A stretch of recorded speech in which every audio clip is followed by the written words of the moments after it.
In this video, we will learn how to query graphs in Kinetica. Querying is a key feature of graph analytics that helps us to identify nodes and edges based on certain criteria that we are interested in. While we'll be working with a small dataset for this illustration, Kinetica's powerful query engine is capable of traversing millions of nodes almost instantaneously to find hidden relationships from your graph data.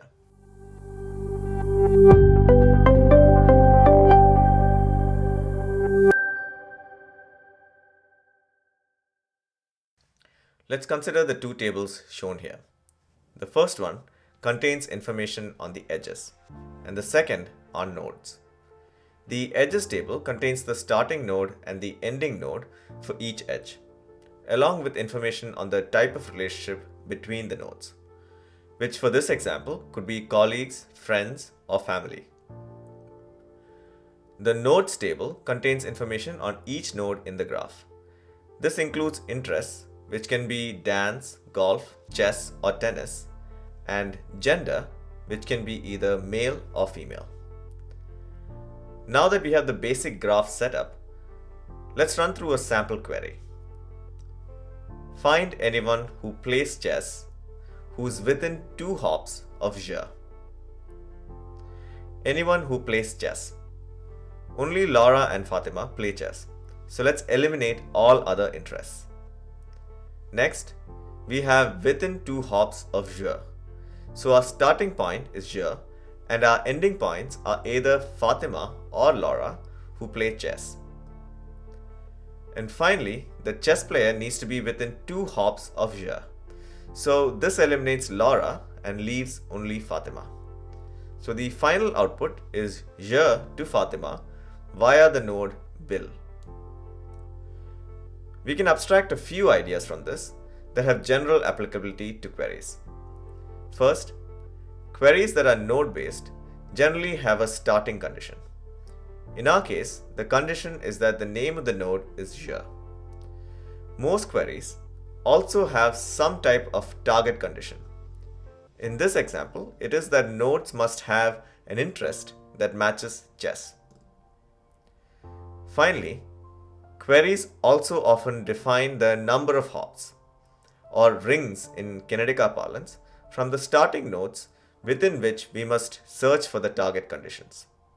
In our case, we look for the target conditions within 2 rings from Je, thereby eliminating Laura and keeping Fatima in our result. Let's go to GAdmin to see how we can implement this query. The 2 tables are already imported into Kinetica. Let's first check out the data that underpins the graph to make sure that it is correct. So we have 2 tables, one with edges and edge labels, and another for nodes and node labels.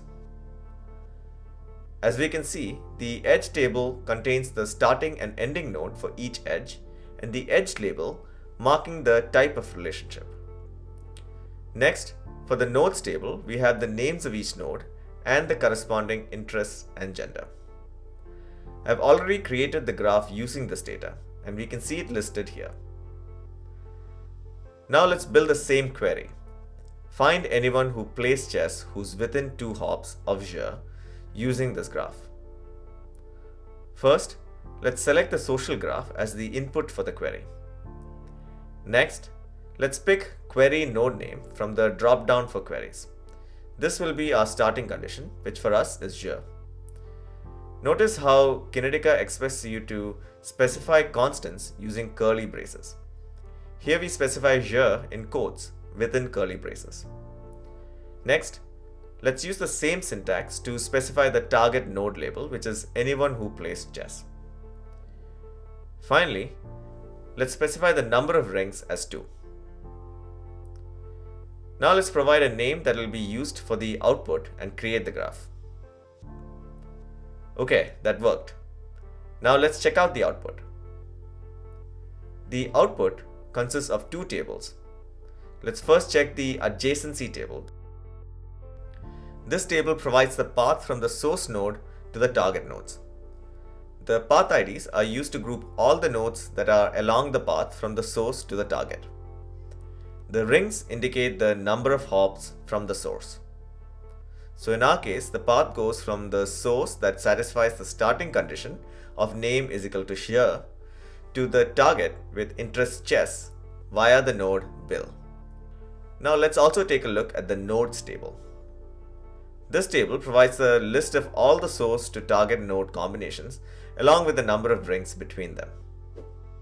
So to summarize, once we have created a graph, we can query it in Kinetica by specifying a starting and target condition and the number of hops within which to search for that particular target condition. And all of this can be done using the convenience of Kinetica's graph interface on gAdmin.